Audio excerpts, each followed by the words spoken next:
Olá pessoal, meu nome é Patrícia Monteiro, sou mestranda pela Faculdade Milton Campos de Minas Gerais.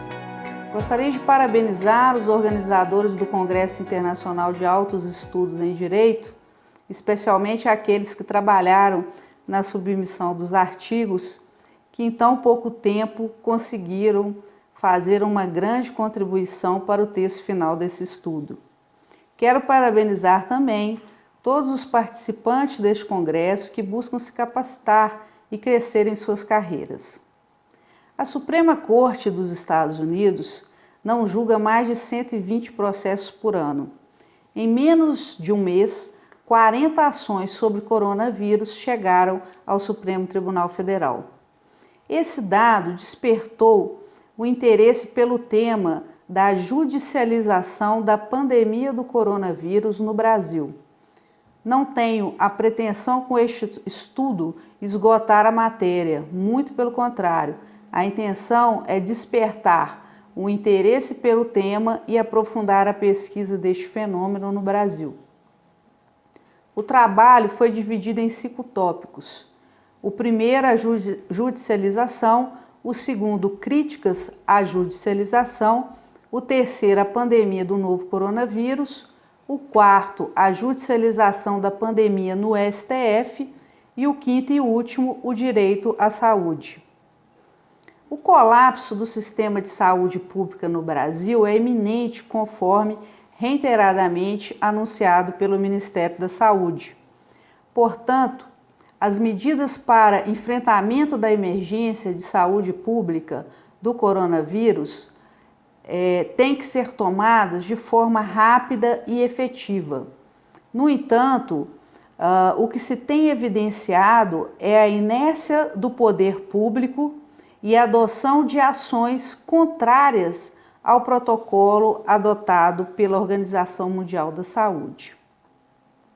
Consequentemente, o Judiciário brasileiro, em destaque o STF, vem acumulando dezenas de ações pleiteando medidas públicas urgentes para o enfrentamento da crise. A teoria do Judicial Review resultou de uma construção jurisprudencial implementada formalmente nos Estados Unidos por John Marshall em 1803. O julgamento do caso, presidido pelo chefe de justiça Marshall, garantiu aos juízes da Suprema Corte o poder de exercerem o controle de constitucionalidade das leis. Já as origens da judicialização no Brasil, conforme Barroso, estão ligadas a 3 causas diretas: a redemocratização do país, a constitucionalização abrangente e o sistema brasileiro de controle de constitucionalidade. Nessa linha, a judicialização é uma contingência histórica, ou seja, uma consequência natural do constitucionalismo contemporâneo. Significa que algumas questões de larga repercussão política ou social estão sendo decididas pelo Poder Judiciário, diante da inércia dos demais poderes, uma vez que o magistrado não pode deixar de julgar o caso concreto. A implementação do Judicial Review, através da decisão de Marshall, levantou um problema teórico, denominado por Alexander Bickel como dificuldade contramajoritária, qual seja o suposto caráter antidemocrático da revisão dos atos emanados por poderes eleitos pela maioria, por juízes ou tribunais. Apesar de toda a literatura despendida no estudo da teoria contramajoritária, nos parece um pouco simplista o argumento contrário ao Judicial Review, uma vez que democracia não se confunde com o governo da maioria. A democracia, ela deve ser compreendida não como um fim em si mesma, mas como um modelo político voltado a realizar os direitos humanos fundamentais, tendo, a partir disso, uma perspectiva histórica. Milênios atrás, Aristóteles já questionava a premissa majoritária e sua ligação com a democracia, afirmando que, abre aspas, não se deve, como costumava fazer certas pessoas, definir simplesmente a democracia como o governo em que a maioria domina, fecha aspas. O filósofo grego questionou se seria acertado intitular de democrático um governo excludente, no qual fosse dado apenas aos ricos o poder de decidir. E assim concluiu, abre aspas, ninguém dirá que isso é uma democracia, fecha aspas.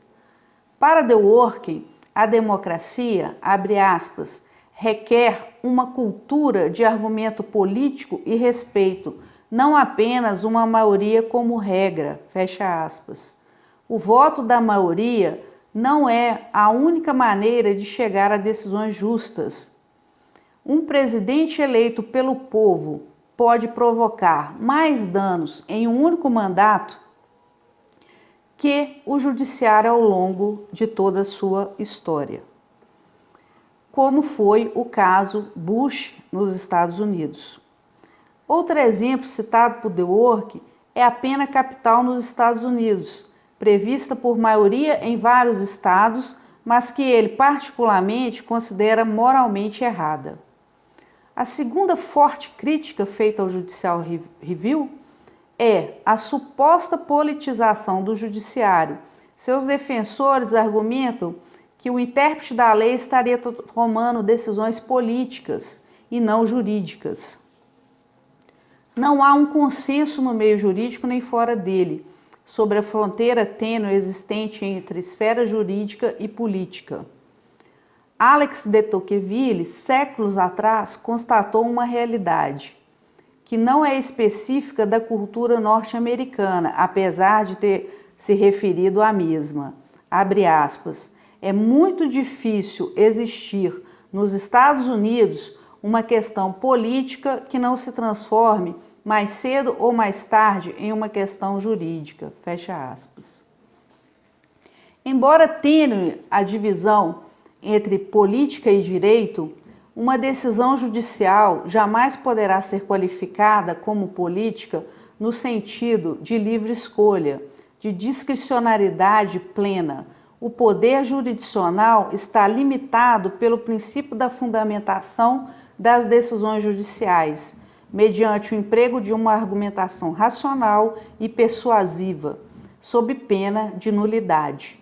Mesmo nas situações que, em tese, comportam mais de uma solução plausível, o juiz deverá buscar a que seja mais correta, mais justa, à luz dos elementos do caso concreto. A judicialização das questões referentes à pandemia do coronavírus já é um fato no Brasil. Inúmeras decisões já foram tomadas pelo judiciário brasileiro nas mais diversas instâncias. Por questões puramente acadêmicas, vamos abordar neste artigo apenas os casos submetidos ao STF. Desde o início da pandemia no Brasil, até o mês de março de 2020, dezenas de ações foram distribuídas perante o STF sobre o tema coronavírus. Separamos duas dessas ações como exemplo de judicialização de políticas públicas.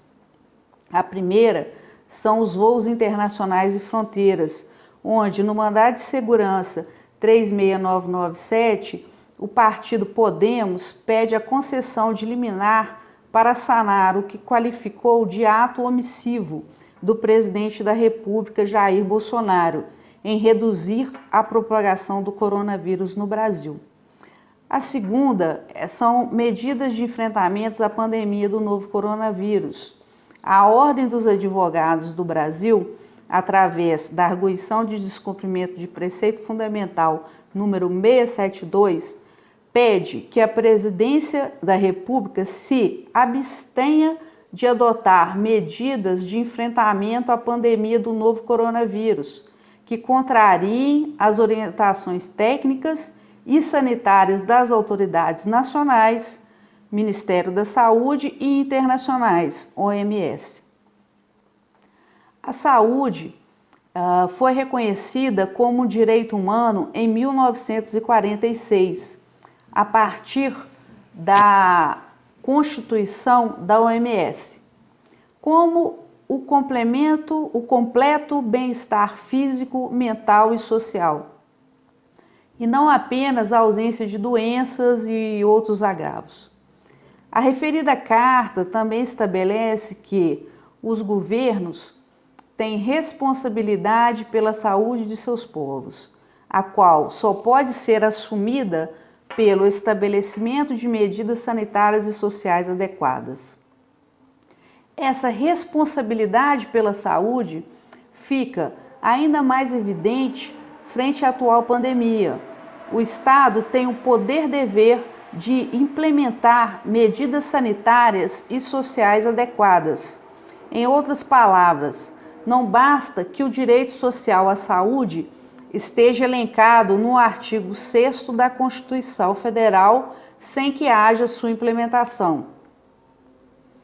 Ana Beatriz Cavalcante diz que o povo precisa, mais do que um projeto inspirador para acreditar em sua Constituição. Eles precisam ser mostrados que tal projeto está sendo lentamente implementado e que há espaço para crescimento e mudança no futuro.